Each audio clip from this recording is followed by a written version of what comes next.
¿Qué tal, despejados? Bienvenidos una semana más a vuestro podcast de confianza. Hoy con David Dieguez. ¿Qué tal? Muy buenas. ¿Cómo estamos? Con Alexis Martín Tamayo, con Mr. Chip. ¿Qué tal? Buenas. Y bueno, vamos a tener también a Maldini en Eso es. apariciones esporádicas. Estelares. Sí. Para hablar un poquito de las preguntas que siempre nos dejáis en la cuenta de Despejados en Fibers y todas estas historias que hacemos cada semana. Eso vosotros, claro, es que sois muy jóvenes, pero antes en las series de televisión, por ejemplo, yo me acuerdo de Vacaciones en el Mar, siempre invitaban a un actor muy famoso que se colaba en la serie y hacía un cameíto de tal. Y en los títulos de crédito de la serie siempre ponía co-starring, Claro. ponían el que tocaba. Yo soy co-starring Maldini, ¿eh? Exactamente. Co-starring Maldini. Has dicho cameo y me he acordado de Torrente, ¿eh? Bueno. ¿La habéis visto? Bueno. Alexis, sí, Estoy deseando ir a verla, pero no encuentro el momento. ¿En serio? Hombre, por hay favor. un cameo en particular que te va a gustar mucho, de un exfutbolista. ¿Sí o qué? Bueno, futbolista todavía. Hay muchísimos, ¿no? Sí, hay unos cuantos, yo creo que es un poco la seña de identidad de la saga. Pero hay un cameo muy futbolero que mola una barbaridad. No te hago más Yo soy spoiler, gran seguidor de la saga, A mí no me molesta saber los que salen y los que entran porque me voy a reír igual, ¿eh? Sí. O sea que, pero entiendo que a Santiago sí que le joda, que le fastidien la sorpresa. Y a alguno de los seguidores del podcast que seguro que también Seguro, le estropeamos la historia. Oye, empezar con un temita. No vamos a tener al final la finalísima. Mira que le dijiste a Alexis, al seleccionador, a Luis de la Fuente, que no te gustaba mucho la trascendencia que se le había dado, ¿no? Sí. A este partido con Argentina. Al final no lo vamos a tener. No sé qué reflexión te despierta todo esto. Bueno, ayer puse un tuit resumiendo un poco lo que a mí me parece que es lo que ha pasado con este partido y se ha montado un pollo. Me han En llamado de Twitter todos no lados, me han llamado me han llamado incluso la atención de la propia Conmebol, de la AFA, y realmente lo que yo puse en el tuit realmente no era una cosa que a mí se me esté pasando por la cabeza. Yo lo que puse es que dos no pelean cuando uno no quiere. Y bueno, ya lo vimos, estuvimos hablando con Luis de la Fuente y Luis de la Fuente no es que le apeteciera jugar el partido, es que yo creo que casi nos llega a decir que le apetecía más que el Mundial casi, porque estaba como loco por jugar ese partido y estaba muy motivado. Y del otro lado, es obvio que Scaloni no quería jugar ese partido ahora. Y yo creo que se ha montado tanto, y lo ha dicho él, ¿eh? Lo ha dicho él. Hay noticias de hace 3-4 meses diciendo que él no quería jugar la finalísima ahora, en un año de Mundial, en la fecha de marzo, tan cerca de la Copa del Mundo, con la posibilidad además de que haya un enfrentamiento en octavos de final entre ambas selecciones. Y se ha vendido como que es un cagón o lo que sea. Para nada, es una información. Y además, es que Scaloni es campeón del mundo. Puede elegir el rival que le dé la gana y no pasa absolutamente nada. Tiene todo el derecho del mundo a montar la estrategia que él considera oportuna para conseguir lo mejor de su selección en el Mundial. Y si a él le parece que enfrentarse a España a dos meses y medio de un Mundial no es una buena idea, no pasa absolutamente nada. Que luego hay intereses enfrentados, porque a mí lo que me decían, por ejemplo, en Conmebol, es que ellos habían hecho todo lo posible y que la AFA también había hecho todo lo posible. Sí, pero si es que yo no he hablado de Conmebol ni de AFA, yo hablaba simplemente de que el seleccionador argentino no le parecía una buena idea a jugar este partido y que al seleccionador español sí. A la AFA, claro que le parecía bien, y a Conmebol y a UEFA, por supuesto que le parecía bien, con la millonada que había encima de la mesa. Hombre, claro. Vamos, ni te cuento. Porque claro, alguno me ha dicho, pero ¿cómo no va a querer jugar Scaloni en este partido si el partido ya tenía fecha? Bueno, claro, a Lopetegui tampoco quería que le echaran en 2018 y sin embargo le acabaron echando, porque dentro de la federación hay muchos intereses diferentes y aunque a Scaloni no le apeteciera jugar el partido y hubiera ya una fecha montada, eso no significa que Scaloni hubiera cambiado su manera de pensar al respecto.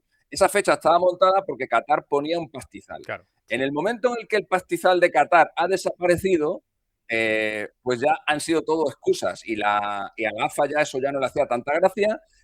Y eso combinado yo creo que con el deseo que tenía Scaloni de no jugar este partido, pues han hecho el resto y las alternativas que se les han presentado no las han aceptado y la única que les ha gustado le han cambiado la fecha.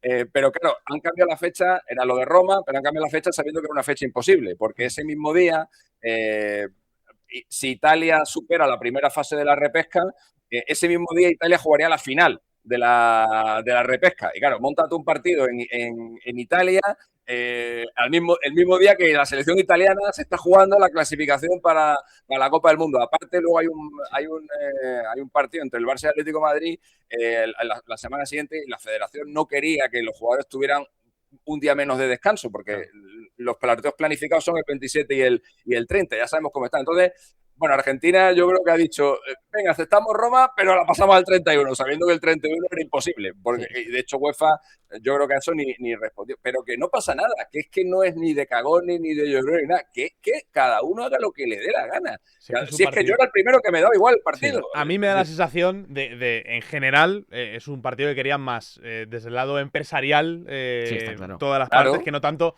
los seleccionadores a 3 meses, menos de 3 meses. El nuestro sí quería, ¿eh? El nuestro sí quería porque nos lo dijo. Sí. Bueno, pero a Scaloni si lo hubiéramos tenido también nos habría dicho que quería jugarlo. No. A Scaloni le preguntaron. A Scaloni le preguntó TNT en una entrevista que hicieron, creo que fue en el mes de septiembre, y Scaloni dijo no.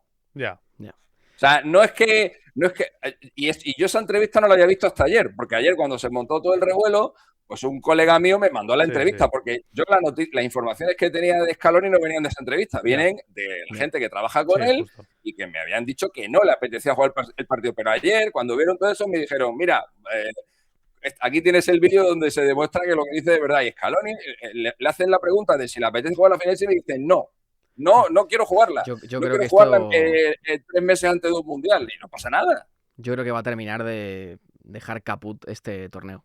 Partido. Es que... O sea, se jugó en 2021 después de no sé cuántos años de que no se jugaba y creo que todo este revuelo lo que va a terminar por hacer es que no se juegue más. Sí. El Javier es tremendo. Oye, cuando se empezó a hablar de lo de Italia, yo tenía el sueño... Claro, yo creo que eso es lo que demuestra que realmente es un torneo de chichinabo, porque a que nadie se plantearía suspender una Eurocopa, suspender un Mundial, suspender... Sin embargo, cuando te planteas la posibilidad de que no se juegue un torneo y que se quede... Joder, pero si es que hasta en pandemia se ha jugado para conceder el título, hasta en medio de la pandemia, que estaban paradas las ligas, se reanudó la Champions, hemos visto partidos a puertas cerradas porque los torneos no se suspenden, los torneos serios. Pero claro, un partido como este, ya el simple hecho de que a menos de un mes o a un mes y poco de que se juegue, que haya pasado todo esto y que sea una cuestión de dinero, pues demuestra lo que vengo yo diciendo tanto tiempo, que es un torneo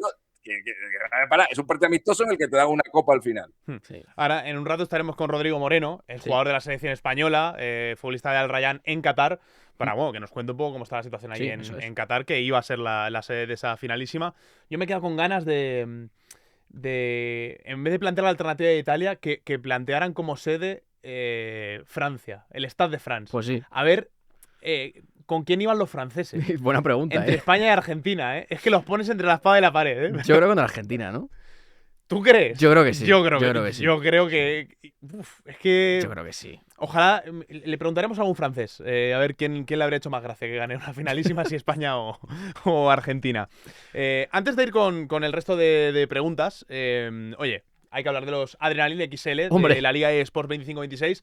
La colección de Panini. Nosotros tenemos los sobres habituales, pero Alexis, tú tienes por ahí más de media colección. O sea, tú tienes el álbum bastante lozano, ¿eh? Tengo aquí de todo, ¿eh?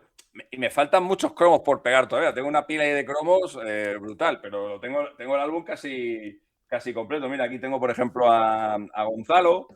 Tengo por aquí a Víctor Reis. Tengo por aquí a Valentín Gómez, a Joel Roca. Tengo a Carlitos Álvarez. Bueno. A ver. Mira, Isco. Mira, a ver si vuelve ya, ¿eh? Y Anthony. La pareja, míralo, los dos. La pareja, Isco y Anthony. Oye, está muy bien Panini poniéndolos juntos en el álbum, ¿eh? Sí, señor. Mira, y de cromos especiales tenías ahí un montón de diamantes. Yo tengo a Militao Kryptonita, ¿eh? Buah. Está pudiendo jugar poco últimamente con el Real Madrid. Malditas lesiones, en el caso de Eder Militao. Pablo Barrios, futbolista clave para el Atlético de Madrid, que encima vuelve de lesión. Si estuviera sano, ¿tú te lo llevabas a la selección, Alexis? ¿A Pablo? Sí. Claro. Clarísimamente. Sí. Muy buen futbolista. Claramente. ¿Y a este? Yo y Luis de la Fuente. Sí. ¿Y a este, Alexis? ¿Alejandro Valde? Bueno. Lo tiene más Alejandro, complicado. yo creo que complicado este año. Sí. Estuvo Complicado Adama este año. Traoré a punto de hacerle hueco a Valde en la lista. Sí, tal cual. Casi se carga el bueno de Cucurella. Mira, vamos a hablar también mucho de la previa de los partidos de vuelta, de estos octavos de Sí. final de la Champions. Uno que tiene que estar especialmente bien en el Etihad, uno que lo conoce bien, además. Trent Alexander-Arnold. Sí. Crono muy bonito el que tiene Arnold. A ver si vemos una versión potente que sufrió mucho con Doku Mira, al aquí principio le del tengo. partido en la ida. Y como vuelva a salir Mira, Doku, ahí está. míralo. Este me lo guardo New signing. entonces. Este me lo guardo para mí. Esta es la carta de fichaje, ¿no? A la Sí, naranjita. claro, sí. Nuevo maestro, New Master. Joder, Ahí chula, está. Sí, Es señor. que los diseños de Adrenaline son tremendos. Tengo por ahí a Franco Mastantuono, que ha perdido mucho peso. Mucho, Bueno, no sé si podría haber sido futbolista que le cambiara cosas a Argentina en la finalísima. Ya lo dejaremos para el Mundial. Sí, yo creo que sí. Ahí le veremos en el Mundial. Yo creo que sí, ¿no? Un jugador que juega tan poco, aunque sea en el Real Madrid, yo quiero verlo, Tiene competencia. El bueno de Mastantuono. Real Sociedad. Vaya escudo, ¿eh? Uno de los equipos del momento, Sí. ¿Cómo está la Real? El equipo del momento. Mataracho, el entrenador del Está en momento. un momento de forma extraordinario.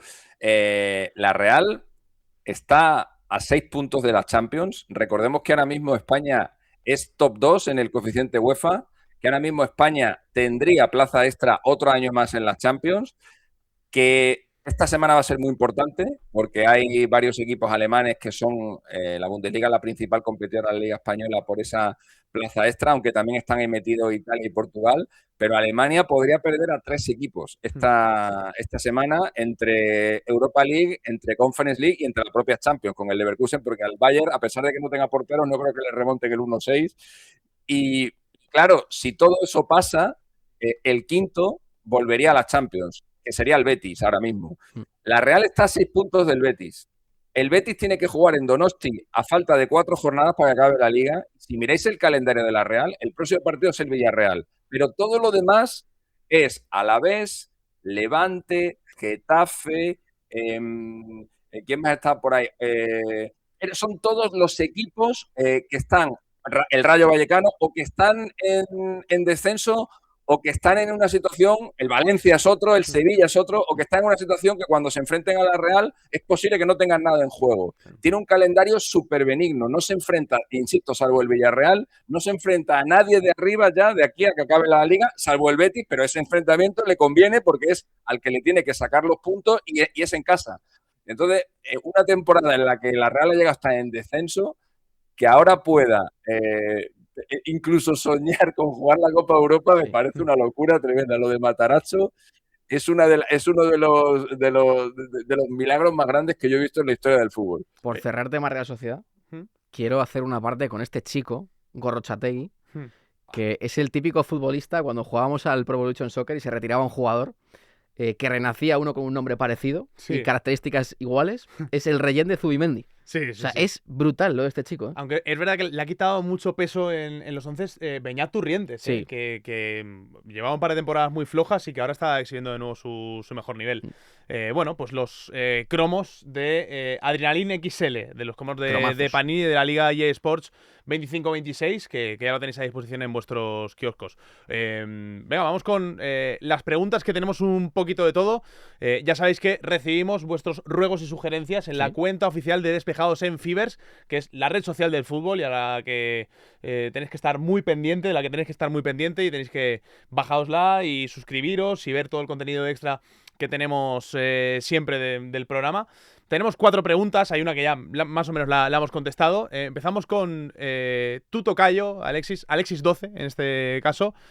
¿Cómo valoráis la apuesta de Arbeloa por los canteranos del Real Madrid? ¿Creéis que es por necesidad, como pasó con Koeman en el Barça, o es una apuesta real? Y por otro lado, viendo el nivel de Valverde, ¿no creéis que Alonso se equivocó poniéndole de lateral? Todo tuyo, Alexis, ¿cómo lo ves? Bueno, pues creo que es una apuesta, las dos cosas, por necesidad y luego también por darle valor a algo que él conoce muy bien, que es el Castilla y la cantera del Real Madrid. Creo que se mezclan las dos cosas, pero el hecho de que no es una apuesta efímera, sino que es una apuesta firme, es que Thiago Pitart ha sido titular en el partido más importante de la temporada. que fue el partido del otro día contra el Manchester City. De momento, a lo mejor el Madrid acaba llegando a la final de la Copa Europa y ese sería el partido más importante. Pero ahora mismo el más importante ha sido ese y le ha puesto y le está poniendo de forma más o menos habitual. Que el otro día el Real Madrid acabara con 7 canteranos sobre el terreno de juego no es una casualidad y es algo que hacía muchísimo tiempo que no se veía. Hay una foto icónica de la Quinta del Buitre en la que aparecen 4 de los 5 de la Quinta con la camiseta del Madrid, aparece Pardeza con la camiseta del Zaragoza, que se hicieron en un Real Madrid-Zaragoza, que ha pasado a la historia esa foto. Y el otro día, yo creo que recordando esa foto, pues hubo también otra, cuando acabó el partido contra el Elche, en la que se fotografiaron también todos los canteranos, porque quién sabe, a lo mejor de ahí sale otra quinta, ¿no? Creo que es una apuesta muy importante. Creo que es una apuesta sincera por parte de Arbeloa, aparte de que también sea una apuesta necesaria por la cantidad de lesiones que tiene el Real Madrid. Y hay pocas cosas que ilusionen tanto a la afición del Real Madrid, más allá de ganar Copas de Europa, como ver a chavales del Castilla jugando con el primer equipo. Habrá que medir cómo de potente es la apuesta en el futuro. Hasta ahora yo coincido con Alexis que ha sido muy potente. Ha entrado ya en la convocatoria para la Champions Jude Bellingham. Sí. Tiene que volver también Mbappé, que veremos si tiene algún minuto también contra el Manchester City. Yo cuando estén todos sanos, o la mayoría de los de arriba sanos, quiero comprobar si esta apuesta ha llegado para quedarse. Sí, a ver, parece complicado. O sea, siendo realistas, cuando esté Jude Bellingham sano, cuando esté bien Güler, Mbappé, todos los que tienen que jugar en esa zona, vamos a ver si Arbeloa es capaz de poner a Palacios por delante de Güler o de Jude Bellingham. Yo la realidad es que creo que no. Dicho esto, de todos los que han salido, sí que creo que Thiago Pitarch es la apuesta de verdad del técnico, porque sí que es la posición que llevamos hablando todo el año que necesitaba el club. Y es que no la tiene en el equipo, porque Camavinga no es eso, porque Fede no es eso.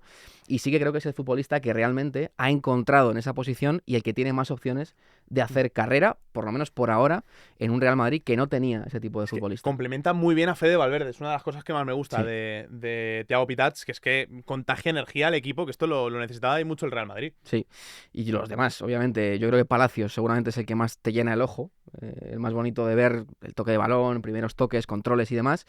Pero ya, insisto, creo que Thiago Pitarch sí que es una apuesta de verdad y si termina funcionando como titular, habrá que darle mérito evidentemente a Arbeloa y creo que es el que más opciones tiene para consolidarse en esa posición. Y la otra parte de la pregunta, el tema de Valverde, yo es que creo que también es una cuestión de necesidad. O sea, Alonso le puso el lateral derecho porque no tenía otra opción en muchos momentos.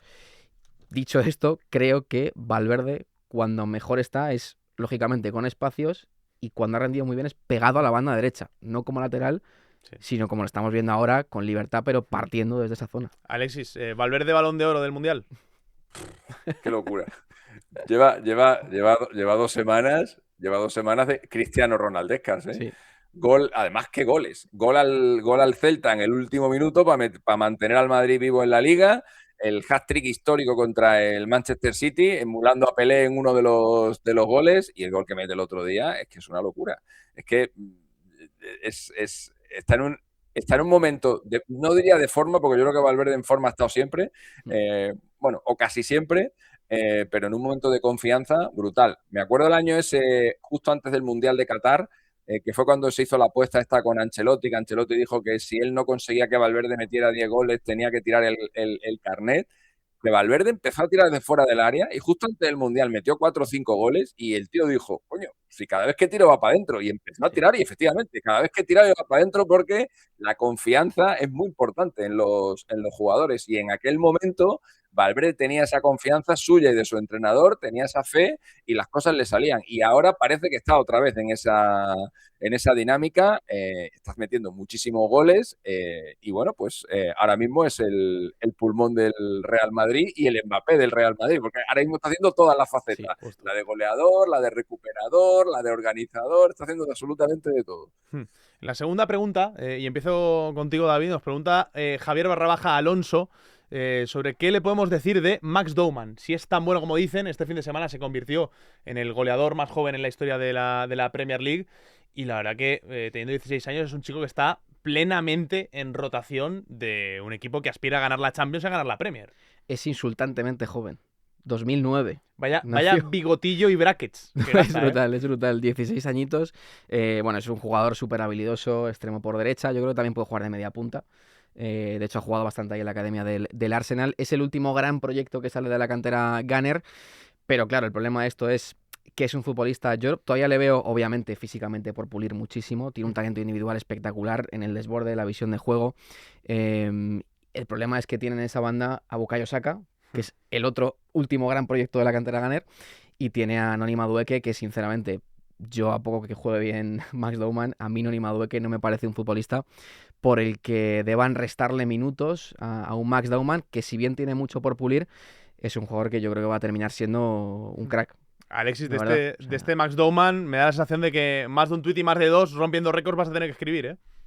Sí. Bueno, de hecho, el otro día, claro, los que nos dedicamos a esto de los datos, cuando sale un récord de ese estilo, intentamos buscar un poquito más allá, ¿no? Porque realmente la Premier League, la era Premier League es relativamente corta. Para los que no lo sepan, lo que se llama Premier League empieza en la temporada 92-93 y llega hasta nuestros días. La primera división inglesa tiene más de un siglo y casi dos de historia. Entonces, claro, restringir las estadísticas a la Premier League, realmente lo que estamos diciendo es que es el jugador más joven en marcar un gol en la primera división inglesa en los últimos 33 años. Eso es lo que realmente se está diciendo. Lo que pasa es que se pone ese marco de la Premier, pues porque realmente puede ser complicado encontrar estadísticas de mucho tiempo atrás. Pero aquí sí las tenemos, y no es el máximo goleador en la historia de la primera división inglesa, pero casi. Se quedó a las puertas. Ese récord lo tiene Jason Dossel, que en el año 1984, jugando con el Ipswich Town, marcó un gol con 16 años y 57 días. Es decir, se ha quedado Bowman a 16 días, 2 semanas y un poquito más del récord absoluto en la historia de la primera división inglesa. Ha superado el récord en la era Premier de James Vaughan, que precisamente jugó en el Everton, que es el equipo al que le hizo Bowman el otro día el gol, y ese récord lo ha superado con creces porque Vaughan marcó con 16 años y 270 días, pero para el récord de verdad, el récord de todos los tiempos de la primera división inglesa, le ha faltado muy poquito. Tenía que haber confiado a Arteta un poquito antes en él. No, ¿sabes lo que me apetece, Alexis? Coger el compilado de Wisecout de las ocasiones de Bowman en Premier antes del gol, a ver cuál es la más clara que falla antes de marcar el gol. Se la pondrán. Esa que Bowman cuando tenga 50 años dirá, si es que se hubiera marcado aquel día contra el Leeds, joder, podría haber batido un récord muy gordo. Tremendo. Es verdad que ha tenido lesiones y que yo creo que desde agosto no jugaba en Premier y eso también le ha lastrado pues, esa posibilidad que hubiera llegado antes, seguro. Sí. Pero bueno, tenemos la opinión de Maldini, por cierto, también de esto, ¿eh? Así que. Venga, pues escuchamos también a Julio, a ver qué tiene que contarnos. Bueno, me gusta mucho, tiene habilidad, es rápido y el otro día marcó fue el jugador más joven en marcar en la Premier, en ese gol, en ese contragolpe ya en el último instante. Es verdad que no tenía prácticamente en rival delante, ¿no? Porque estaba volcado el equipo, el Everton. Pero me gusta. Yo creo que es un jugador muy hábil, especialmente un jugador muy hábil. Me gusta más en la banda derecha y especialmente hábil. Es un chico que creo que va a dar mucho de sí en el Arsenal y en la selección inglesa en un futuro bastante cercano. Mira, la tercera pregunta, entramos un poquito en materia, en lo que son la vuelta de los octavos de final de la Champions. ¿Sí? La gran sorpresa, una vez más, la dio el Bodo Glimt, que veremos hasta cuándo es sorpresa. Le ganó muy fácil al Sporting de Portugal en la ida, hizo quizás su mejor partido de toda esta seguidilla de encuentros que ha ido ganando en Champions. Y nos pregunta Mágico Pérez, de lo que hemos visto del Bodo Glimt, ¿hay algún jugador que crees que puede llegar a un equipo grande de Europa? Es verdad que es un equipo que hay que decir que no es todo lo joven que puede parecer por la forma que tienen de jugar. Son jugadores que están, los que son los de verdad líderes 25, 26, 27 alguno. Hauge ya estuvo en el Milan, no le fue demasiado bien, empezó muy bien, luego se vino un poquito a menos, el extremo izquierdo.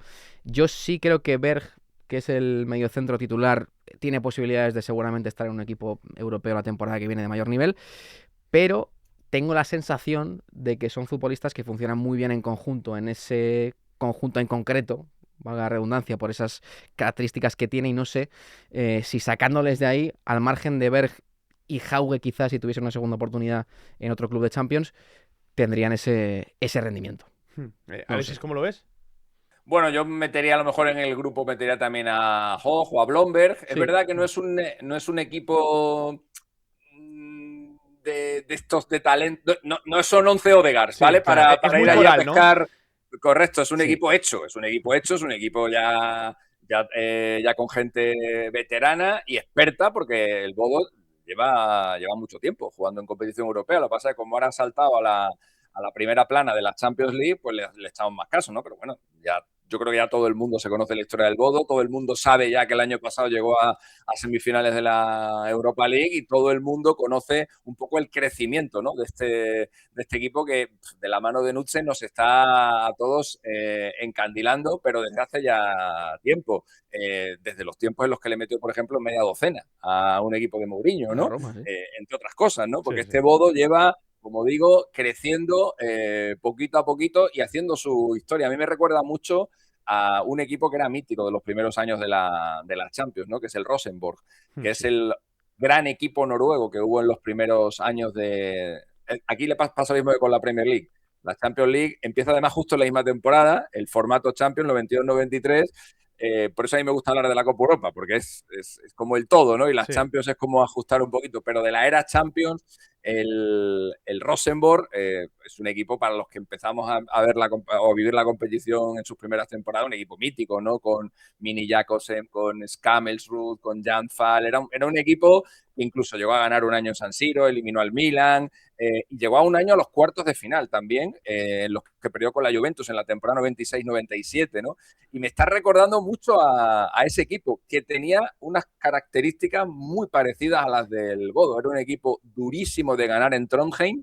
Yo recuerdo allí, por ejemplo, el año que, no sé si recordáis la foto esta, la primera vez que Iker Casillas va convocado con el Real Madrid, que lo sacan del colegio. Esto es una historia mítica, que fueron a llamarle el director, mira que te tienes que ir, que le tuvieron que comprar un traje, porque no sé cuánto. Bueno, Ilner se había lesionado, el Madrid estaba sin porteros, porque el portero del Castilla también estaba lesionado, y el portero titular, que era Cañizares, no sabían si iba a poder jugar. Y entonces se llevaron a Iker a Trondheim. Y están las imágenes esas míticas de Iker en el banquillo, pasando un frío tremendo, porque al final el partido lo termina jugando Cañizares, y aquel día el Rosenborg le ganó 2-0 al Real Madrid. Ese Real Madrid terminó ganando la Copa de Europa. Pero, digo, era un equipo durísimo de ganar en casa y que luego fuera hacía también su trabajo. Bueno, por eso llegó a los cuartos de final de la Champions. Claro, pero mira, comparándolo con otras sorpresas, no era como el Dinamo de Kiev de Shevchenko y de Rebro, que claro que es... Sí, que veías que... Aquel Shevchenko, claro, que es que le mete 3 goles al Barça y la temporada anterior también la lía. Pues no hay ningún jugador tan brillante, ¿no? Ningún De Jong, De Ligt. Claro, que destaque. Claro, pero mira, por ejemplo, lo que pasó con aquel Dinamo de Kiev. Claro, ahora todos sabemos que Rebrov y Shevchenko eran muy buenos, pero cuando empezaron a salir, en ese Dinamo de Kiev que gana 0-4 en el Camp Nou, portada mítica de Marca, porque 3 o 4 días antes el Barça había ganado un clásico en el Bernabéu, el de los cortes de manga de Giovanni, y había habido portadas en el Mundo Deportivo y en Sport, pues con esos cortes de manga, y la portada de Marca es mítica de aquel 0-4, era con letras azul y rojo, con los colores del Barça: no volveré a reírme de las desgracias ajenas. Y así lo repetían todo el rato, y en medio estaba la foto del 0-4, ¿no? No, pero me recordaba, por ejemplo, un partido del Spartak de Moscú que elimina al Real Madrid en la Copa Europa en el año 91, que todos decíamos: ¿pero quiénes son estos? ¿Pero cómo esta gente ha podido eliminar al Real Madrid? Claro, ¿sabes quién estaba en ese Spartak de Moscú? Estaba Mostovoy, estaba Karpin, estaba Radchenko, pero en ese momento no teníamos ni idea de quiénes eran. No los conocíamos, encima el fútbol no estaba tan globalizado, yo no veía la Liga Rusa y yo de repente vi jugar aquel Spartak de Moscú y dije: ¿pero esta gente de dónde ha salido, no? Y luego hicieron una carrera extraordinaria. No quiero decir que muchas veces hay equipos que nos parecen, pues eso, que no hay nadie, porque por puro desconocimiento, pues luego los jugadores van creciendo y van haciendo su carrera. A ver qué le parece a Maldini. Si hay algún jugador del Bodo Glimt, o del Glimt, que no del Bodo, que hay que decirlo bien, que le parezca a Julio que pueda destacar especialmente en Europa. Bueno, ya llegó en su momento Hauge al Milán, luego volvió otra vez al fútbol noruego. A mí Hauge me cuesta más, el delantero centro. Yo creo que Berg, el mediocentro, sería el que pueda llegar a un equipo más importante. De hecho, le veremos titular en el Mundial con la selección noruega, que curiosamente no tiene tantos jugadores del Bodo Glimt en la selección noruega. Alguno va a tener que entrar más todavía, ¿no? Pero yo creo que Berg, el mediocentro, el que lleva el número 7, me parece es el que dirige al equipo y es un hombre importante. Y creo que sí le veo en una Premier, por ejemplo. A ver, a lo mejor en un grande no, de momento, pero en un Premier League sí le veo. Y para cerrar, lo hemos tocado ya, así que si os parece, casi que le podemos dar paso a Julio. Nos pregunta Orinoco23 sobre qué pensamos sobre la cancelación de la finalísima. Oye, sobre culpabilidades, quién ha tenido más culpa, quién tenía menos ganas de jugar el partido. En fin, que nos comente Julio también su opinión, que lo hemos hablado justo al inicio del programa. Bueno, hombre, me hubiera gustado haber visto la finalísima en un campo neutral, ¿no? Sobre todo en un campo neutral. Quizá veamos una España-Argentina en el Mundial. Tampoco me quita el sueño que no se juegue la finalísima. Yo creo que...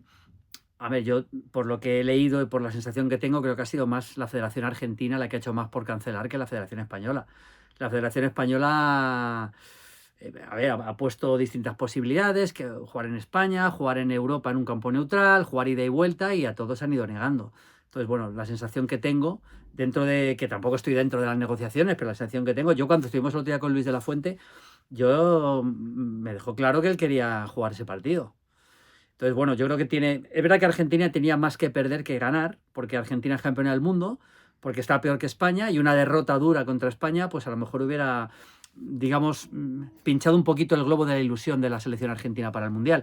Creo que Argentina ha hecho más por no jugar que España, pero tampoco, sinceramente, tampoco me quita el sueño que no se juegue la finalísima, porque lo que importa es el Mundial. Bueno, pues muchas gracias por mandar vuestras preguntas, vuestros ruegos y sugerencias que recogemos como siempre en la cuenta de Cibers.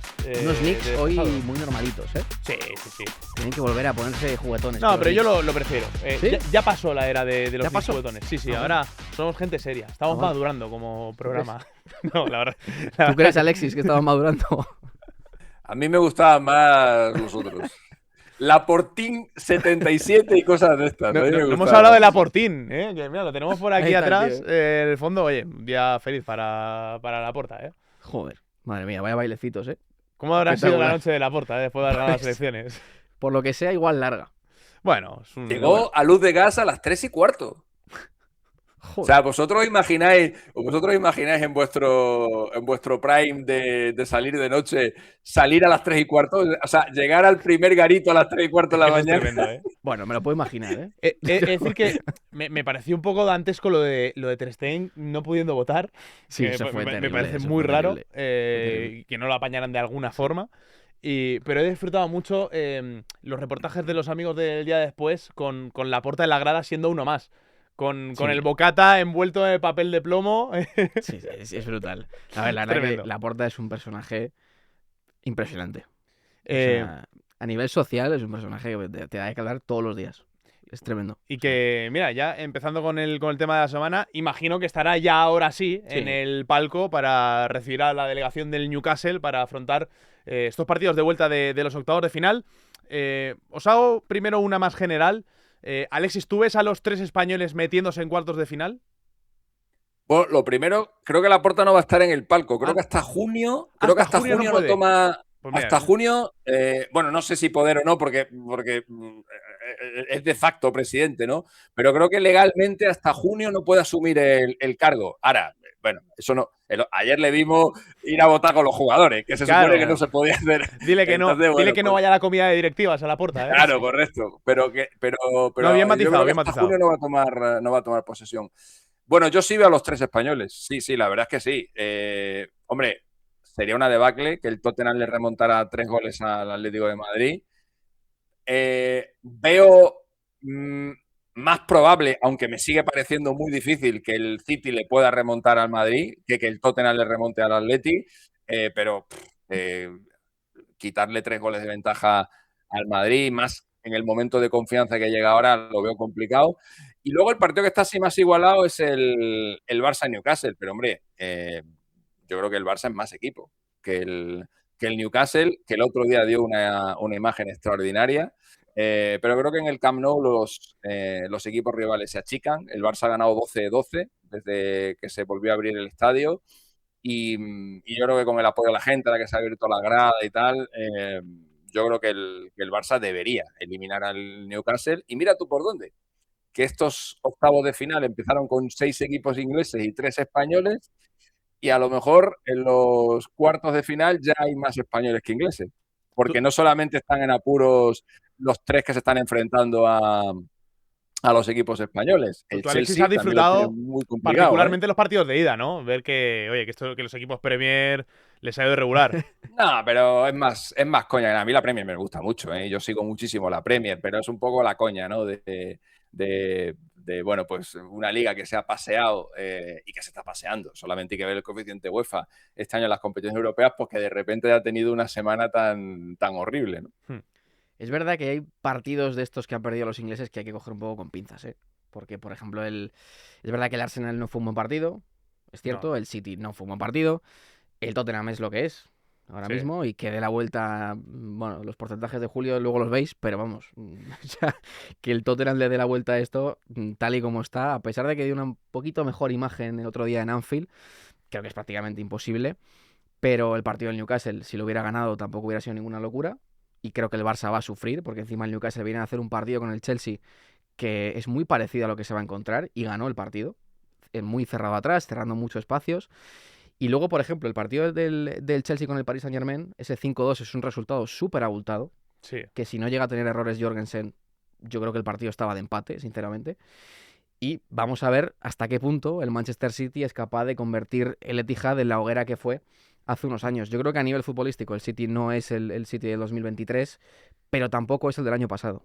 Y creo que el Madrid va a sufrir, sobre todo los primeros 20 minutos. Sí que veo al City capaz de, si juega Doku, hundir mucho al Real Madrid, mucho más de incluso lo que el Real Madrid pretende, a pesar de que creo que es lo que va a pretender, ya per se Arbeloa, y salir al contragolpe. Sí que veo a un City haciendo sufrir al Madrid. Veo difícil que remonte, pero no va a ser lo que vimos en el partido de ida, estoy casi convencido. Y que sobre todo los primeros 25 o 30 minutos no encajar goles por parte del Madrid me parece fundamental. Alexis, nos han caído palos a David y a mí, porque claro, la semana pasada estuvo por aquí Álvaro de Grado, hablábamos mucho de la Premier, hablamos muy bien del Manchester City, hicimos el 11 combinado y metíamos más jugadores del City que del Real Madrid. Cierto. Y claro, luego llega la hora de la verdad y 3-0, y hasta te diría que pudo ser alguno más, sin ir más lejos con el penalti de Vinicius. Pero es que es verdad que costaba ser optimista con el Real Madrid hasta que vimos la gran versión del otro día, que no sé si tú ves probable que la volvamos a ver en el Etihad este martes. A ver, dos cosas. Lo primero, totalmente de acuerdo con lo que ha dicho David. El PSG-Chelsea es un partido de empate, pero hay un error de Jorgensen que cambia el partido. Yo no sé por qué. El otro día pasaron cosas rarísimas con los porteros. Sí. De repente pasa lo que pasa con el portero del Tottenham, de repente pasa lo que pasa con el portero del Chelsea. Los dos meten unas cagadas tremendas. Los titulares en el banquillo. No sé, fue algo realmente raro. 0-8. Según, porque ya sabéis que con esto de los expected goals hay muchas medidas de muchas empresas. Estoy cabreado con esto, luego te cuento. Más o menos de media, 0-8 tuvo el PSG en un partido en el que metió 5 goles. El otro día Luis Enrique no habló de expected goals, que es uno de los grandes defensores de esta métrica, ¿no? Porque claro, miraría los expected goals y diría, hoy mejor lo dejamos. Hoy mejor lo dejamos, no vaya a ser que tal, ¿no? Y del Manchester City, pues es normal que dierais como favorito al Manchester City. Yo también lo di. También es verdad, y cuando yo estuve haciendo el partido en la previa en el Radio Estadio, justo antes de que empezara el partido, estaba por allí Kiko Ortego, estaba por allí el Látigo Serrano, y los dos eran catastrofistas. En el sentido de a ver si se evita la goleada y tal. Yo no veía al City a ese nivel. No es el City de hace 4 años. ¿Es un City mejor que el Real Madrid? ¿O en teoría estaba mejor que el Real Madrid? Sí, pero no es el City de hace 4 años. Entonces, si la gente tiene en la cabeza aquel 4-0 que le hizo el Manchester City en el partido de vuelta al Real Madrid, que le pasó por completo por encima, con esa gran versión de De Bruyne, con esa todos los que tenía el City en aquel momento, no es ese City, con aquel Foden, con aquel Julián Álvarez, etcétera, etcétera, pero no deja de ser un equipo que estaba en mejor momento de forma que el Real Madrid. De hecho, en los primeros 15 minutos vimos esa versión del City con Doku haciendo daño por su banda que esperábamos. ¿Qué le pasó al City? Que le pillaron en un balón largo a la espalda, le pilló Valverde, el otro día hizo con O'Reilly lo que quiso, lo dejó embarazado varias veces durante el partido, y claro, en ese momento a uno le entran las dudas, porque de repente te ves 1-0 abajo en el Bernabéu y dices, cuidado, Cuidado que aquí ya nos ha pasado de todo. Esta pelea ya la hemos visto, nos ha pasado de todo.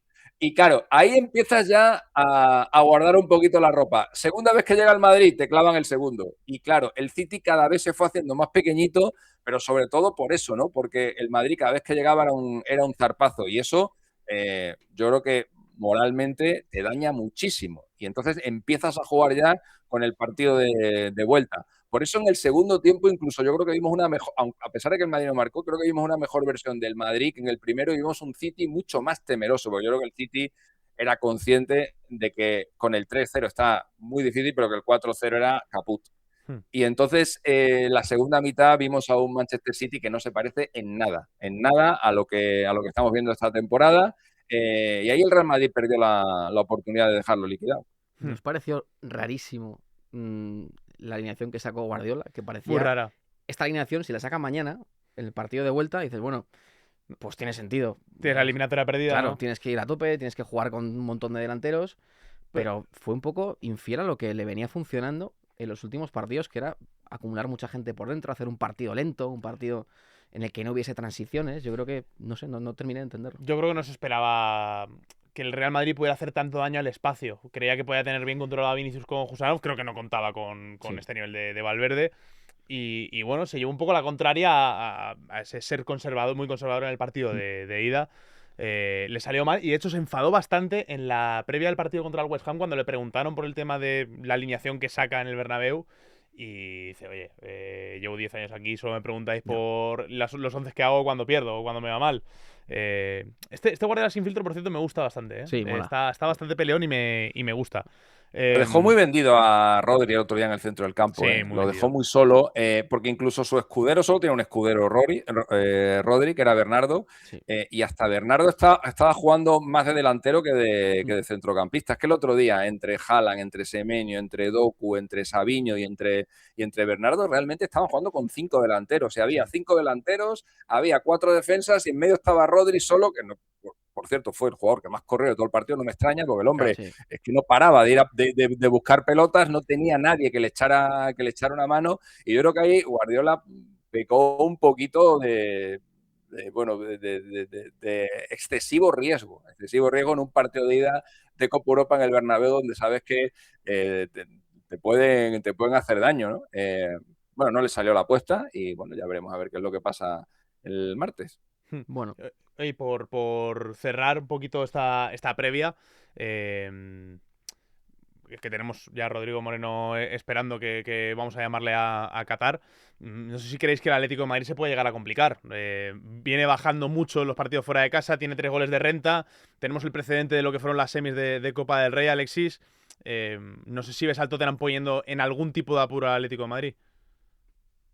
A ver, estamos hablando de un equipo que ha ganado la Europa League sin disparar a puerta en la final y acabando 17º en la Premier League. O sea, el Tottenham es capaz de hacer cosas rarísimas. Les recuerdo también aquella eliminatoria mítica contra el Manchester City, en la que está fuera y de repente aparece Lucas Moura por allí, mete 3 goles, nadie sabe cómo, y se meten en la final de la Champions, pero bueno, evidentemente no tiene nada que ver con aquel Tottenham. Este es un equipo que el año pasado no desciende porque los 3 últimos de la Premier League están descendidos prácticamente desde que empieza el torneo, que son los 3 que habían subido de la Championship. Bueno, de Alexis, esto ya hablamos el dato aquí en un momento. De las 44 derrotas que acumula el Tottenham entre la temporada pasada y lo que llevamos de esta, me parece tremendo.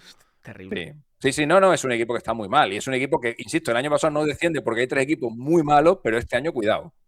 Año cuidado. Y oye, ver al Tottenham en Championship sería un batacazo. El Tottenham está en el Big Six, O sea, es considerado uno de los 6 grandes de la Premier League. Y verle ahí es terrible. Ya ha tenido que cambiar de entrenador y a mí ahora mismo me parece imposible.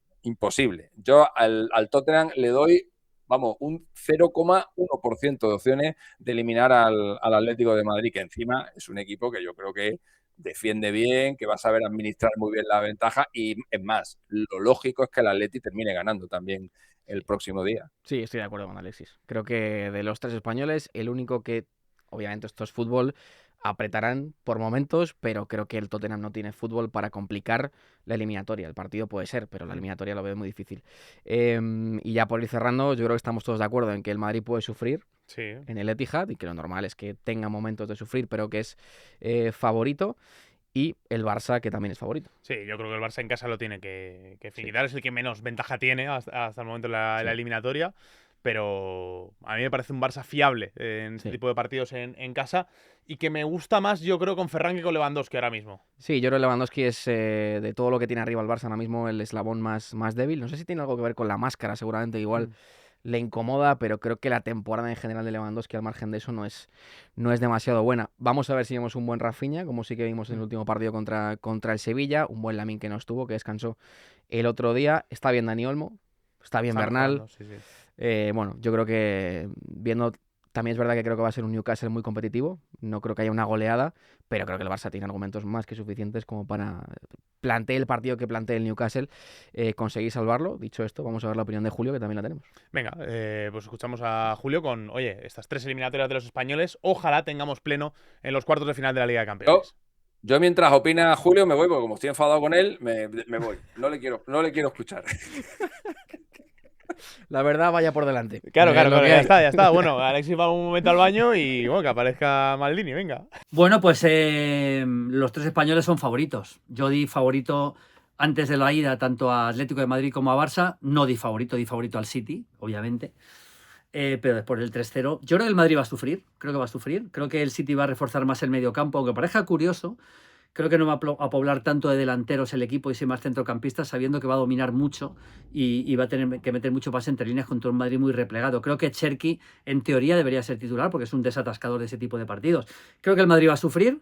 Va a haber momentos en los que la eliminatoria va a estar ahí, va a estar con posibilidades de que el City remonte, pero remontar un 3-0 es muy difícil y el Madrid va a tener opciones a la contra. Veo favorito al Madrid para pasar, pero no tan favorito como parece el 3-0. El Atlético de Madrid, obviamente, con 3 goles, tal y como es el Cholo, y tal y como está el Tottenham, es que le falta un medio equipo al Tottenham. Y encima Richarlison tampoco está por sanción, más los lesionados, los Kulusevski, Kudus, etc. Así que muy favorito el Atlético de Madrid. Y el Barça, creo que va a ser un partido con cierto sufrimiento. Creo que el partido va a tardar en decidirse, pero creo que va a ser una batalla física por parte del Newcastle, que seguramente sí pondrá a Gordon, pero aún así el Barça tiene más talento y yo creo más en el talento que en el físico, en el fútbol. Así que creo que pasarán los 3 españoles. Oye, ya para rematar, nos marchamos hasta Qatar. Lugar, oye, delicado ahora mismo, sí. pero oye, ahí tenemos a un futbolista español que lo ha hecho muy bien en el fútbol español, que tiene 1000 batallitas y 1000 historias que contarnos y que bueno, que está viviendo el reinicio también de la Liga Qatarí con Al Rayyan. Ya nos escucha Rodrigo Moreno. ¿Qué tal, Rodrigo? ¿Cómo estás? ¿Qué tal? Muy buenas. Que, bueno, es una situación muy particular, lo comentábamos un poquito antes de hablar, estando en Qatar, donde todavía sigues entrenando con Al Rayyan y con cierta sensación de normalidad a pesar de todas las noticias que nos llegan, ¿no? Sí, es verdad, una situación bien curiosa, algo parecido a lo que vivimos con el COVID, ¿no? Algo muy nuevo, que no sabéis muy bien qué es lo que va a pasar, cómo se van a desarrollar los acontecimientos. Pero bueno, es verdad que los primeros 4 o 5 días hubo un poco de incertidumbre respecto de si la liga va a seguir, si no, cómo íbamos a tener que actuar. Pero bueno, de hace ya una semana hemos vuelto a la normalidad, los entrenamientos. El día 13 tuvimos jornada de liga. Mañana volvemos a jugar partido de liga también. Así que bueno, dentro de lo que cabe se vive todo con cierta normalidad y con una sensación de que, bueno, de que la situación, por lo menos aquí en Qatar, está bajo control. Claro, imagino que estando ahí, viendo que se paró la liga, como decías, oye, que entiendes que no se juegue el España-Argentina a pesar de que haya sensación de seguridad, ¿no? Sí, al final el tema del espacio aéreo sí que es verdad que sigue cerrado. Hay vuelos puntuales de entrada y de salida. Creo que tienen una ventana en la que los vuelos entran y salen. Pero bueno, está claro que para que la gente venga aquí a jugar, sin duda es más complicado, ¿no? A nivel de organización bueno, de gestión de todo, sin duda más complicado. Hay muchos eventos aquí en Qatar también, como la MotoGP, el Premier Padel, que se han o cancelado o pospuesto. y las competiciones asiáticas también. Nosotros incluso el día 3 de marzo hubiéramos tenido un partido en Kuwait, que evidentemente también se ha pospuesto, todavía no tenemos fecha. Y ahora mismo ese es el principal problema, ¿no? El tema de los viajes. No sé si tú tuviste en algún momento la inquietud de decir, oye, es que han parado la liga, yo tengo que salir de aquí. No sé si te lo llegaste a plantear o ya desde un primer momento dijiste, no, seguimos por aquí por Qatar. Bueno, yo personalmente no. Es verdad que estaba expectante a ver qué pasaba, y está claro, ¿no? Si en algún momento hubiese tenido esa sensación de peligro real o de que, bueno, de que me tengo que ir, pues hubiera buscado una manera, ¿no? Pero sí que sé que mucha gente intentó cruzar o cruzó la frontera con Arabia Saudí, se fueron desde Riyadh, incluso algunos compañeros, creo que a través de un vuelo de la embajada o a través de un vuelo que se hizo desde aquí de Qatar hace una semana, llevaron a sus familias a España. Pero bueno, yo la verdad que he estado tranquilo, bien, no he tenido esa sensación de tener que salir, por lo menos de momento. Ojalá siga siendo así y la verdad que bueno, estoy bastante tranquilo por aquí. Rodri, pasando un poquito ya al plano puramente deportivo, ¿cómo estás tú? ¿Cómo te ha recibido Qatar en los últimos 3 años? ¿Es un poco lo que esperabas? ¿Cómo ves la liga y en general el fútbol asiático estos últimos años que está creciendo mucho con llegada de cracks como tú y demás? Sí, bueno, la verdad que ha sido, desde un punto de vista personal, algo muy acertado. Me adapté bastante bien aquí a Qatar a nivel personal y a nivel profesional. Evidentemente, es una liga que está en crecimiento, no está al nivel de las grandes ligas europeas, pero sí que hay un trabajo muy bien hecho por parte de la QSL y de la QFA para el desarrollo del fútbol aquí en Qatar. Creo que están haciendo una apuesta muy importante y sostenible a medio y largo plazo, trayendo a buenos entrenadores, a buenos jugadores, intentando hacer la liga cada vez más equilibrada. Y la verdad que tiene la oportunidad el año pasado también de jugar la Champions Asiática, que con los equipos ahora mismo de Saudi pues tiene un nivel bastante interesante. No sé, me está gustando bastante. A nivel personal creo que ha sido un acierto para mí, en esta etapa de mi carrera, poder participar de esta nueva aventura aquí en Qatar y muy contento, la verdad. Hace unas semanas estuvimos aquí charlando con Julen Lopetegui, que estará de seleccionador de Qatar. Nos habló muy bien del nivel que hay en el país. De tus compañeros en Al Rayyan, ¿hay alguno que vaya con la selección que digas, oye, para la previa del Mundial que podamos sacar un poquito de pecho y decir, mira, yo conozco a este? ¿Hay alguno que nos recomiendes? ¿Algún jugador que te llame a ti la atención? Sí, nosotros aquí en Qatar, el mejor jugador que tienen a nivel local es Akram Afif, que es un jugador que juega en Al-Sadd, jugador que tiene un nivel muy alto, que podría jugar perfectamente en Europa. Pero bueno, para los jugadores locales a veces es un poco complicado salir de aquí también, incluso para el mismo país, ¿no? Como es un país muy pequeño, que no tienen una variedad muy grande de locales, les gusta más tener a los jugadores cerca para que puedan participar en la selección. Yo creo que Qatar tiene una ambición muy grande de utilizar la liga, trayendo a jugadores jóvenes extranjeros para también intentar nacionalizarlos, para darle visibilidad a Qatar a través del fútbol también.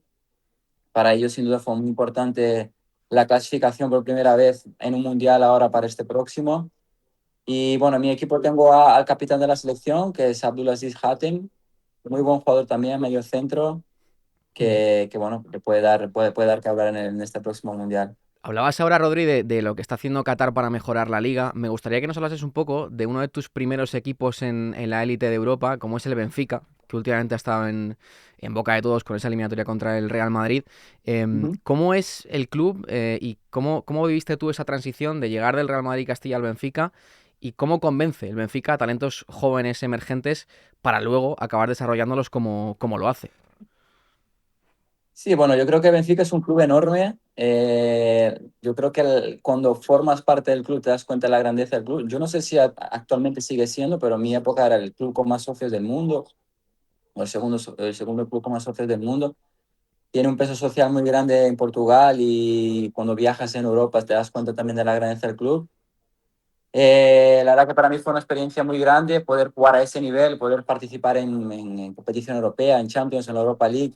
llegamos a 2 finales en aquella época, con un gran entrenador que era Jorge Jesús también, que para los jóvenes, a pesar de ser un entrenador muy duro, fue muy válido para mi desarrollo también como futbolista. Y es un club a nivel top, a nivel de estructura, a nivel de estadio, de ciudad deportiva. En aquella época, te estoy hablando hace 10 años, cuando yo llegué a Benfica, 2011, 12, ya la ciudad deportiva era impresionante, y me imagino que a día de hoy será todavía más, ¿no? Y es un club que cuida mucho, mucho al futbolista. De aquí me acuerdo que se preocupaban bastante por todos los jóvenes, para que estuviésemos bien, que nos adaptásemos, porque al final también para ellos es el gran activo, ¿no? Es un club muy vendedor, y saben que viven un poco de eso. Hmm. Mira, le leía hace poco una entrevista a Nemanja Matic, que bueno, lo ficha Jorge Jesús también para el Benfica, y que él cuando llegó que era un 10. Un 10, igual un 8, y que un día lo sentó Jorge Jesús y le dijo, oye, aquí puedes jugar en la élite y tal, pero si te pones de pivote defensivo vas a ser de los mejores del mundo. ¿A ti cómo te veía Jorge Jesús? Porque tú al principio, Rodri, casi que podías jugar en cualquier posición de arriba. No sé un poco cómo fue ese inicio en la élite con Jorge Jesús. Sí, para mí, con Matic, por ejemplo, me acuerdo porque llegamos el mismo año, o yo llegué un año antes, o algo así, y al principio sufrió bastante, le exigía muchísimo, pero bueno, al final se convirtió en lo que dijo él, uno de los mejores mediocentros de aquel momento. A mí él me veía mucho como segundo punta, porque siempre le gustó jugar en 4-4-2 con un delantero más referencia y un jugador de más movilidad por detrás. Y la verdad que los mejores años que tuve en mi carrera, a pesar de haber jugado en diferentes posiciones, dependiendo también de cada entrenador, siempre fue la posición donde me sentí más cómodo, donde pude brillar tanto en Benfica como después en los años míos muy buenos en Valencia también. Y bueno, lo que dije, ¿no? Un entrenador que me ayudó muchísimo, así como otros jóvenes también, me acuerdo de Salvio, de Gaitán, de Enzo Pérez, de Witzel. La verdad que de Oblak, la verdad que fue un entrenador muy importante para todos nosotros. Hmm. Mira, está ya por ahí Alexis, que alguna pregunta tiene y que seguro te recuerda con mucho cariño de esa etapa en la selección, donde igual eres un poquito más 9 y... Bueno, Alexis recuerda con cariño siempre aquella clasificación en Suecia, ¿eh? Alexis, ¿cómo fue aquello? ¿Qué tal? ¿Cómo estáis, Rodrigo? ¿Qué ¿Cómo tal, andas? Alexis? ¿Todo bien?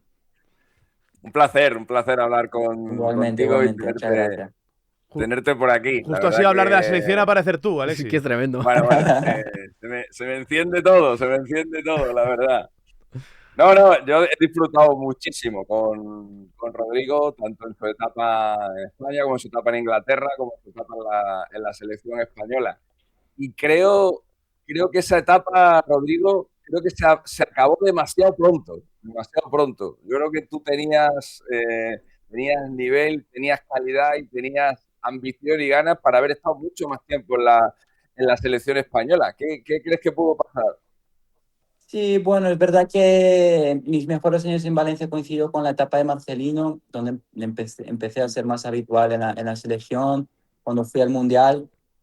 Y bueno, prácticamente estaba, no te digo fijo, pero muy cerca de ir a Eurocopa de 2020 también, que fue justo cuando pasó el COVID, y se retrasó un año más.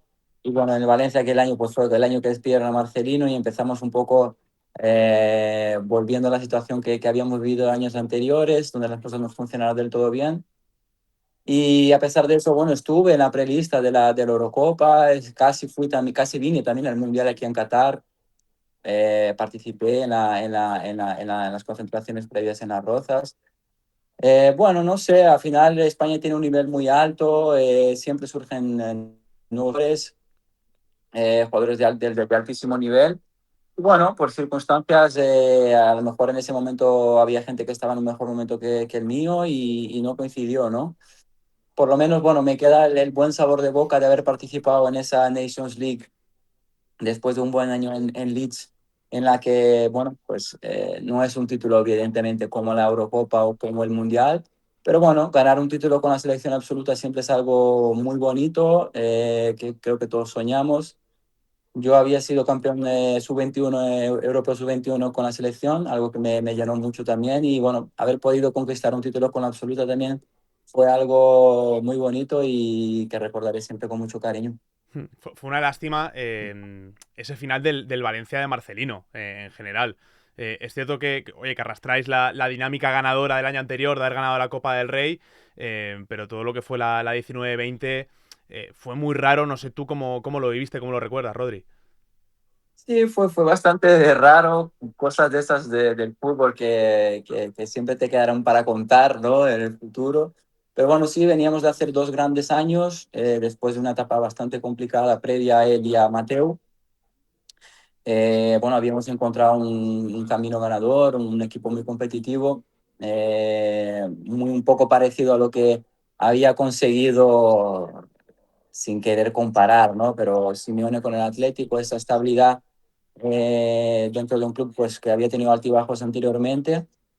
Bueno, conseguimos 2 años seguidos clasificarnos para la Champions, haber llegado a semifinal de la Europa League un año, en la semifinal de la Copa del Rey el año anterior al año en el que fuimos campeones.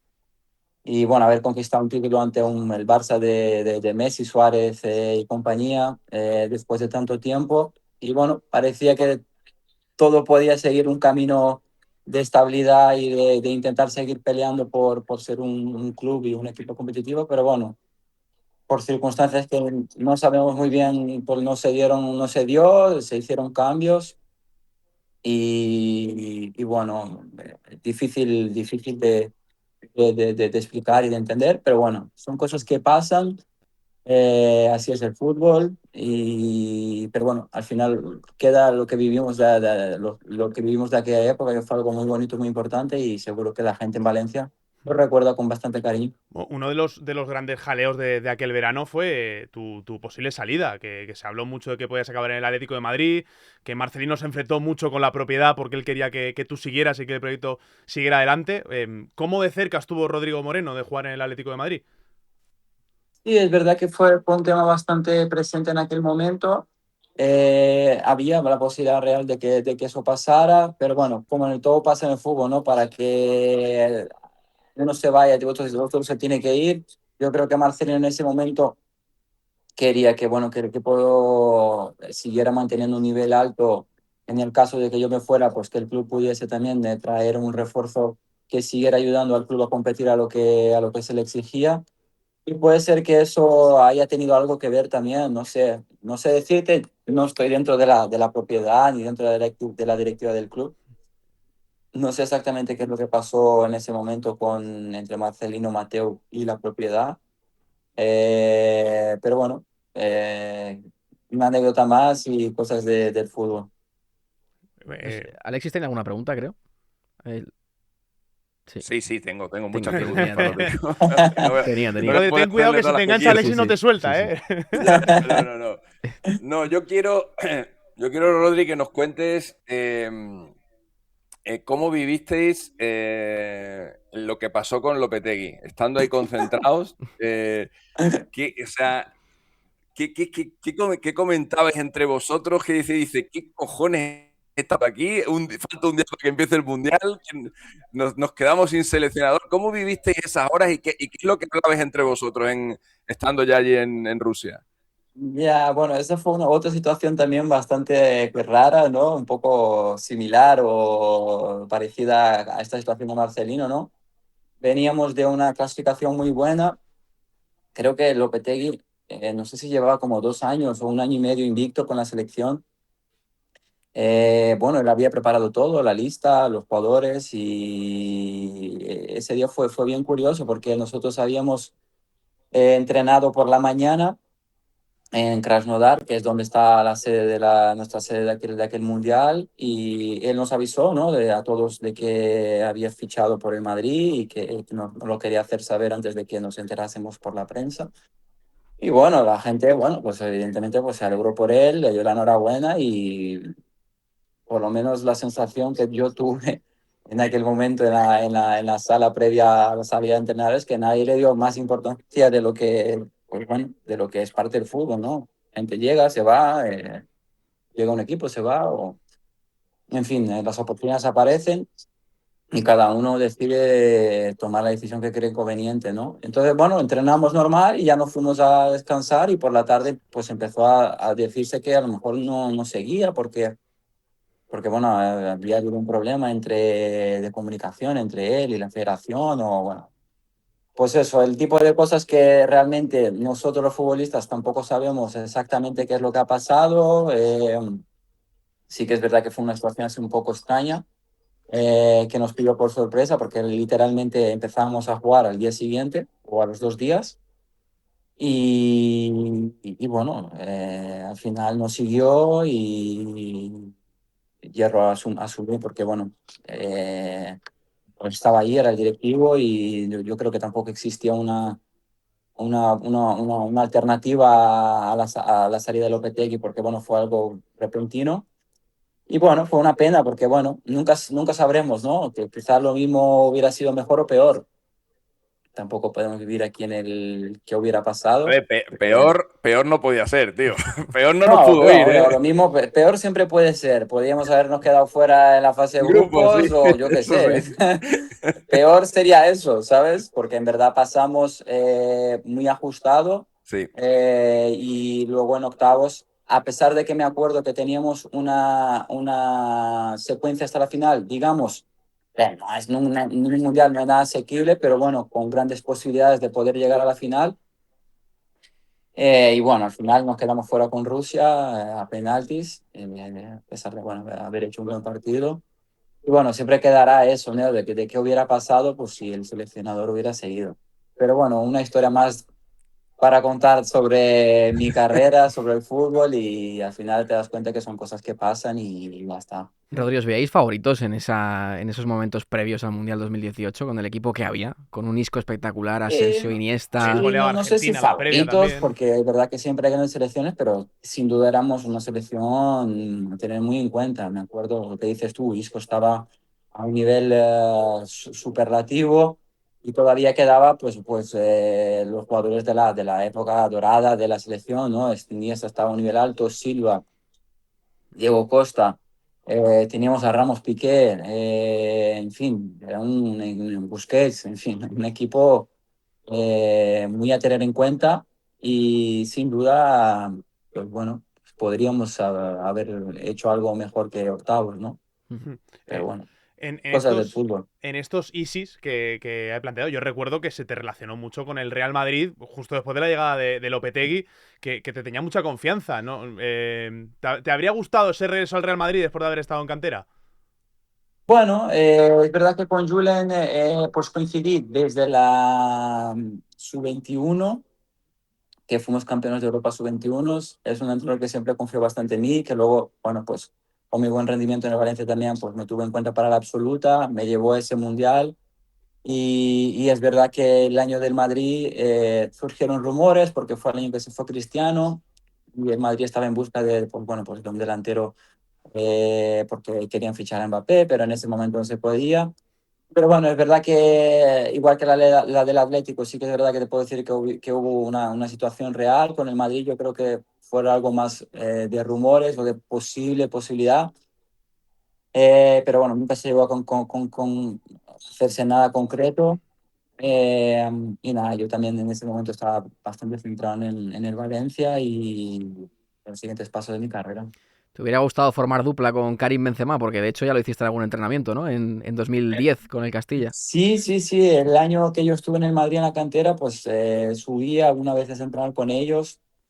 Llegué a ir convocado por el partido del famoso taconazo de Guti en Riazor. Mm. No llegué a debutar con el primer equipo, pero bueno, pues bueno, evidentemente siempre te gusta formar parte de grandes equipos, pero bueno, tampoco es algo que me quede ahí con la sensación de pues me ha faltado mi carrera, la verdad. Oye, ¿cómo fue ver el taconazo en Riazor, en directo? ¿Qué pensaste? No sé, yo la verdad que no entendí, en el momento no entendí muy bien qué había pasado. Y me enteré de lo que pasó después cuando llegué a mi casa, pero sí que es una anécdota bastante interesante ese partido. Oye, Rodri, justo mira, ahora que hablamos de momentos y de jugadores excepcionales en tu carrera, No sé si tienes claro quién es el mejor con el que has jugado. O sea, has estado en un montón de equipos muy buenos, has estado en la selección bastante tiempo. No sé si tienes bien claro quién es ese mejor compañero que has tenido. A nivel de selección, para mí, Iniesta, la verdad que es un jugador que en los entrenamientos hacía cosas que, pues eso, ¿no? Que te quedas como el taconazo de Guti, ¿no? Que no entiendes muy bien qué es lo que ha pasado. Pues la verdad que es un jugador que me ha marcado mucho. A nivel de categorías inferiores, Isco siempre es un jugador que siempre me gustó mucho y sobre todo en esa etapa de la sub-21 estaba muy por encima de todos nosotros. Y a nivel de clubes, no sé, he jugado con buenos jugadores. He estado con Aimar en Benfica, con Saviola. He jugado muchos años con Parejo en el Valencia, que es un jugador que a mí siempre me encantó. Que quizás, no sé, nunca se le dio a lo mejor el valor que realmente tuvo. Eh, sí, yo creo que yo te destacaría estos jugadores ahora mismo que me acuerden. Y a nivel de entrenadores, has tenido perfiles muy distintos, ¿eh? ¿Te Sí, quedarías sí, a con uno en nivel de particular? entrenadores tuve de todo, la verdad. En Valencia, no sé si tuve como 7, 8 Sí, entrenadores. sí, sí, sí. Pero bueno, los entrenadores que más me marcaron fueron Jorge Jesús en Benfica y Marcelino en el Valencia, sin duda. Es verdad también que Lopetegui y Luis Enrique a nivel de selección para mí fueron muy importantes. Luis Enrique era un entrenador también que confiaba bastante en mí, me daba mucha confianza y siempre le estaré bastante agradecido. Y Lopetegui también, ¿no? Que fue el entrenador con el que fui campeón sub-21 y el que me asenté de alguna manera en la selección absoluta. Rodri, aquí en el programa, mira, a mí no se me nota por el acento, pero yo soy de Uruguay y tenemos siempre el toma y daca oye, el partido el 27 de junio y rivales en la fase de grupos y tal. Y sí, yo siempre le digo a Mr. Chip, oye, que España tiene un equipazo, pero que nosotros tenemos a Bielsa, que tú lo tuviste también en el Leeds. ¿Con Bielsa Sí, podemos sí, ganar el sí. Mundial? Hazme soñar un poco. No, mira, Bielsa es un entrenador pues, bastante peculiar, ¿no? Todo el mundo no lo podemos imaginar o lo sabemos los que hemos trabajado con él. Un entrenador muy duro, muy exigente, duro en el sentido de la exigencia física y mental, pero es un entrenador que a mí también, sobre todo a nivel mental, me ayudó muchísimo. Siempre le digo a mis amigos así, porque bueno, la verdad que todo el mundo me pregunta por él. Es un personaje en el buen sentido de la palabra la gente tiene mucha curiosidad por cómo es o qué hace, ¿no? Y siempre contesto que conmigo fue o sea, una experiencia buena, a pesar de muy dura, y me hubiese gustado tenerlo cuando era más joven, porque sin duda si tú eres capaz de sobrellevar y sobrepasar esa exigencia a la que él te somete, te ayuda a crecer muchísimo. Y bueno, es un entrenador también, bueno, que ha tenido su importancia y al que agradezco mucho haber podido trabajar con él. Fuiste... Oye, hablando de entrenadores, Rodri, tú has trabajado con uno de los más randoms que yo he visto en mi vida, que es Gary Neville. Yo le escuché un día que le entrevistó Lineker y le preguntó cómo había sido su experiencia como entrenador, ¿no? Y dijo que había sido la peor experiencia de su vida, que sentado en un banquillo él solo veía piernas ahí a ras de césped y que no se enteraba de lo que estaba pasando. Y contó una anécdota de que un día, jugando contra el Barça, cuando acabó el partido, fue a darle la mano a Luis Enrique para, bueno, lo típico que hacen los entrenadores cuando Sí. acaban los partidos, y que Luis Enrique pasó de él. Y que él lo interpretó como que Luis Enrique le dijo, mira, tío, tú todavía no estás en nuestro gremio, y que lo asumió bien, ¿eh? Que él lo asumió bien y que dijo, lo entendí perfectamente, dice, tú no estás todavía en nuestro gremio, tú no te mereces que te salude ningún entrenador. Y la verdad que el hombre se manifestó aquel día con Lineker de una forma muy sincera, pero yo quería saber cómo vivisteis vosotros eso y si vosotros también erais conscientes de que realmente este hombre no estaba, ha sido un jugadorazo increíble, pero que realmente no estaba preparado para dirigir a un equipo de primera división. Sí, fue complicado. Yo creo que él es muy buena persona y es verdad que la mentalidad inglesa, yo que he jugado en España y en Inglaterra, es muy diferente, ¿no? No sé si decirte si es el respeto o el tiempo el tiempo que tiene uno para demostrar o para hacerse valer es diferente. Yo creo que en España y en Portugal también hay una urgencia mayor. Si le añades a eso que, bueno, Valencia no es un sitio especialmente fácil ni para los jugadores ni para los entrenadores. Y él quizás pilló una etapa del club pues bastante convulsa también, ¿no? Que ya de por sí pues tampoco ayudaba, ¿no? Había mucha contestación sobre la propiedad, y entonces pues ya de por sí cualquier decisión que tomara la propiedad, la gente lo pagaba con el de turno. Y bueno, en ese caso era él, es verdad que también, pues bueno, quizás no vino del todo preparado, no se esperaba todo eso, todo ese bullicio que se vivía en ese momento en el club. A lo mejor estaba acostumbrado a un comportamiento más señorial de United o de la época de Ferguson, donde existía un respeto muy grande, ¿no?, hacia la figura del entrenador. Y yo creo que le pilló un poco por sorpresa y bueno, él mismo lo dice, ¿no?, que es algo que fue una experiencia que no fue muy positiva para él. Pero bueno, al final de todo se aprende. Evidentemente para nosotros también fue complicado. Tampoco voy a decirle que por echarle la culpa a él. Al final no es culpa de una persona sola cuando las cosas van mal ni cuando las cosas van bien. Pero sí que bueno, no, tampoco hablaba español, no vino con un traductor, se juntaron varias cosas que hicieron que esa adaptación o que ese momento suyo fuera bastante complicado. Rodri, tú has trabajado, ya por ir cerrando, con el grueso de muchos de los jugadores que fueron campeones de Europa en 2024 en la Eurocopa, con esa Nations League de la que eres campeón en 2023. ¿Cómo ves a España para el Mundial? ¿Es tu máxima favorita? Sí, yo creo que España es una de las grandes favoritas. Es verdad que a lo mejor a nivel mediático no tiene el poder de Francia o de Inglaterra o de Argentina. Y así lo fue en Eurocopa, ¿no? Que medio que fue una sorpresa para todo el mundo que España saliera campeona. Pero bueno, ahí está demostrando un nivel muy alto. Luis de la Fuente, como gran entrenador que es, está demostrando un nivel muy alto. Demostrando, ¿no? Haciendo aquí una comparación con el que acabamos de hablar, que es el tema de Gary Neville, que era una persona que está totalmente preparada para lo que se le encargó. Así lo demuestran los resultados y cómo ha sido capaz de adaptar a esta nueva generación, a ser un equipo competitivo y campeón.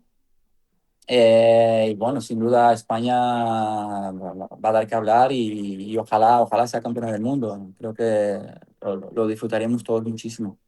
Y a ver si podemos juntarnos de nuevo y Sí, analizarlo, ¿eh? Ojalá se dé, Rodri. Mandarte un abrazo enorme, desearte toda la suerte eso del es. mundo y bueno, te esperamos pronto por España. Pues nada, muchas gracias, un placer hablar con vosotros y nada, cuando queráis, aquí estamos. Sí, señor, un abrazo, Rodri. Abrazo grande. Oye, después de esta pedazo de charla con Vaya Rodrigo fenómeno. Moreno, que oye, ojalá tener un Rodrigo Moreno en la selección de nuevo, ¿eh? Pues sí, la verdad que sí. Y como ha dicho Alexis, creo que se le quedó corto Sí. el periodo. Podría haber estado mucho más, pero oye, un fenómeno, el tío. Qué complicada es a veces la carrera de un futbolista que con un pelín más de suerte, Sí, con algún no despido, ¿no, Alexis? Igual sí. estaríamos hablando de un Sí. palmarés mucho más Bueno, grande. a ver, que también ha quedado un poco raro, igual la gente se piensa que jugó 2 partidos y se fue. Rodri jugó 28 partidos con España, metió 8 goles y dio 3 asistencias. O sea, tiene una carrera internacional Claro. Sí, potente, sí, ¿no? sí, claro. Pero sí que da la sensación de que yo creo que podía haber llegado mucho más y podía haber estado mucho más tiempo en la selección española. Pero bueno, ya afirmaba yo, ya Vamos, No, afirmaba que yo no. la 10ª parte, esos firmaba yo. números, ¿eh? Está Dicho esto, claro. Alexis, me parece que no tienes a Rodri entre los datos de la semana, ¿no? No, no le he echado mucha cuenta a la Liga Catarí este fin de semana. En otros fines de semana, si queréis, hablamos de la Venga, Liga, Sí. de la la Liga semana que Catarí. viene, si quieres. Pero bueno, quería hablar, vamos a empezar hablando, por ejemplo, del Valencia, que está en una situación muy rara.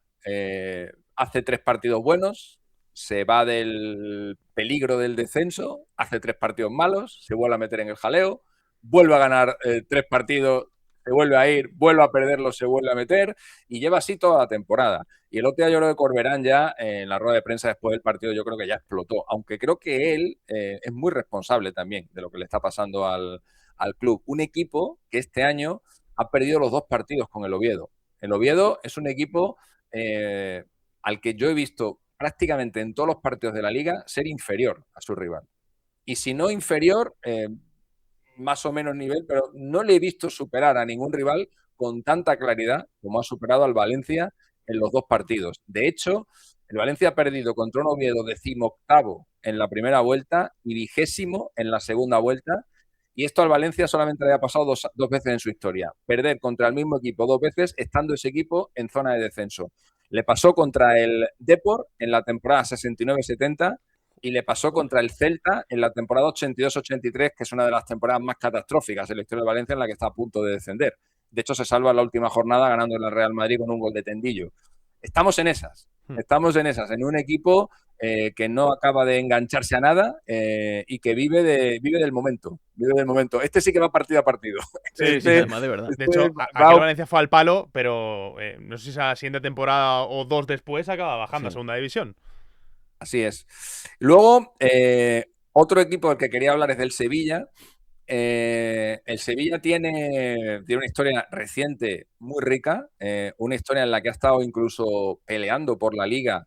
El Sevilla Lopetegui, en la Liga de la pandemia, hasta 2-3 jornadas antes de acabar el campeonato, está en el grupo de equipos candidatos a la Liga junto con el Atlético de Madrid, que es quien la termina ganando, el Real Madrid y el Barça. De hecho, hay un Real Madrid-Sevilla, a falta de 2 jornadas para que acabe la Liga, que es absolutamente decisivo para el título, que acaban empatando a 2 con una jugada muy polémica, ese penalti a Benzema, que luego se cancela por una mano previa de Militao, termina marcando el Sevilla el penalti, el partido acaba en empate y eso le abre las puertas del título al Atlético de Madrid. Pero ese Sevilla, que no se nos olvide, está peleando hasta el final. El Sevilla de la temporada 2005-2006 también está hasta la penúltima jornada peleando por la Liga. Le mete un robazo Iturralde González en Mallorca histórico. El día del tamudazo, el día del gol de Tamudo en el Camp Nou y al mismo tiempo el gol de Van Nistelrooy en la Romareda, que es uno de los momentos más hilarantes en la historia de la Liga, en la que en apenas 10 segundos cambia el campeón de Liga. Ese día el Mallorca está jugando, el Sevilla está jugando en Mallorca y Iturralde se come 4 penaltis. Pero es que hay 2 penaltis a Luis Fabiano que de verdad, con VAR ese partido, de verdad, os lo prometo, con VAR ese partido acaba 0-4. Y el Sevilla llegaba a la última jornada dependiendo de sí mismo para ser campeón. Pero bueno, no le dio, el partido acabó 0-0. Y luego las Europa League que ha ganado, las Copas del Rey que ha ganado. Bueno, pues ese Sevilla lleva 18 años sin ganar en campo de un grande en la Liga Española. Son 52 partidos seguidos sin ganarle ni al Real Madrid en el Bernabéu, ni al Atlético de Madrid en el Calderón o en el Nuevo Metropolitano, ni al Barça en el Camp Nou. Sobre 156 puntos posibles ha sacado 10. Dios, madre mía. Y claro, tú miras la alineación del último Sevilla que ganó en campo de un grande, que fue en el Bernabéu, que ganó 3-4 hace 18 años, y claro, se te caen, es que se te cae el alma, con Canute, con Luis Fabiano, claro, con Renato, un equipazo de locos que le mete 3-0 en una Supercopa Europa al Barça de Messi, y que está pues ahora mismo en una situación muy complicada. No parece que vaya a tener problemas para evitar el descenso, pero que un equipo así lleve 52 partidos seguidos sin ganar en el campo de un grande, que joder, que es que a un día te equivocas y llega el Getafe y gana en el Bernabéu. Es que aunque solo sea por probabilidad, es que es casi imposible mantener una racha así, pero bueno, al Sevilla le está pasando. Y luego me quedo con un detalle del partido del Barça, que habéis hablado de Lewandowski. El otro día a Lewandowski le pasó una cosa inédita desde que juega en el Barça, y es que su equipo mete 5 goles y él no marca. Esto a él no le había pasado nunca en el Barça, y en el Bayern Múnich no le pasaba desde el año 2009. Perdón, 2019. Bueno, el año sí, 2019. Son 7 años. Le pasó un partido de Copa en el que su equipo ganó 5-1 y es muy raro. Y de hecho, el otro día a mí me sorprendió ver a Rafinha tirar los 2 penaltis, porque viendo que el 9 está en una situación complicada y viendo que es difícil meter 2 penaltis en tan corto espacio de tiempo. De hecho, es la primera vez que pasa en la historia de la Liga que un jugador meta 2 goles de penalti en los primeros 20 minutos de partido. También es cierto que no es fácil que te piten 2 penaltis tan rápido. Solamente se lo habían pitado al Recreativo de Huelva contra el Atlético de Madrid, y el mítico Sinama Pongol marcó el primero, pero falló el segundo. Y el otro día Rafinha mete los 2, luego completa el hat-trick, pero sí que me sorprendió que no le cediera el turno a Lewandowski para que acabara con bueno, pues con esa mala racha que tiene, ¿no? Y luego el último dato, obviamente, tiene que ir con el gol de Arda Güler. Un gol medido desde 68 metros, que es el gol empatado, el gol más lejano en la historia de la Liga desde que se tienen imágenes. No descarto que en el año 29 hubiera un gol desde 200 metros. Las crónicas no lo reflejan, pero no se puede descartar y como no tenemos imágenes no lo puedo decir. Pero desde luego, desde que hay imágenes en los partidos, solo hay un gol con una distancia tan grande como la de Arda Güler el otro día, que fue un gol que marcó Antonio en un partido entre el Numancia y el Sevilla. El otro día estuve viendo el partido para medir exactamente la distancia del gol. Estaba Sergio Ramos ahí. Se adelanta el Sevilla con un gol de Antonio Puerta en un error garrafal del portero del Numancia y luego el Numancia acaba remontando y el gol de la victoria lo marca Antonio con una falta que saca desde su campo y el balón va botando y va pasando y Esteban, buen amigo, que es el portero del Sevilla, de repente cuando se quiere dar cuenta el balón está dentro. Y es un gol desde la misma distancia, curiosamente. Supongo que habrá centímetros arriba, centímetros abajo, pero eso no podemos medirlo, desafortunadamente. Pero los dos goles están catalogados en 68 metros y, como digo, son los dos goles más lejanos, con disparos más lejanos que ha habido en la historia de la Liga. Y es barbaridad. Es un dato muy, muy bonito. No olvidemos que este año ha habido un golazo también de Barrene en Pamplona, desde 40 y pico metros, pero no fue tan lejano como el de Güler. Hay que tener fuerza, ¿eh? Bueno, para pegarle y fe. Y fe toda la que quieras. Sí, ya había intentado 2 veces antes Güler. Hay que ser muy bueno. A ver si le cae el premio Puskás, alguno de Arda Güler. Bueno, esperemos que no, porque Lamine se le ocurre meter uno como el que le metió a Francia en la Eurocopa. Ojalá. Bueno, algo así. A Uruguay. Bueno, ¿vosotros llegáis del centro del campo a la portería? ¿Cómo? Que si vosotros llegáis del centro del campo a la portería. Yo quiero creer que sí. Quiero creer que no. Sí. Pero con esa altura. Yo creo que no llego. O sea, un crossbar challenge desde el centro del campo, no, yo creo que no. No, pero el típico, bueno, esto lo vemos mucho en los descansos, apuestas de, bueno, con la típica empresa que dice, oye, si metes a portería vacía del centro del campo, ganas, qué sé, un coche. Yo creo. Yo quiero pensar que podría marcar. Que no lo escuche tu rival de esta noche, pero creo que deberías intentarlo. Bueno, yo he marcado goles de portería a portería en fútbol 7. Bueno, que es la menor distancia. Es como la mitad del campo del fútbol 11, sí. Más o menos. Sí. Inténtalo. Llegar llego. Yo creo que llegar llego. Yo creo que no llego. Yo creo que yo no llego. Yo creo que tampoco. Yo creo que yo no llego. Creo, no sé. Bueno, yo lo intentaré. Y si llego sería el típico, la pelota ahí al final. Llorando. Agonizando. Como la de Antonio, ¿no? Un poco. Esa. Bueno, yo esta noche lo intento y la semana que viene os cuento. Perfecto. Pues tendremos, más despejados.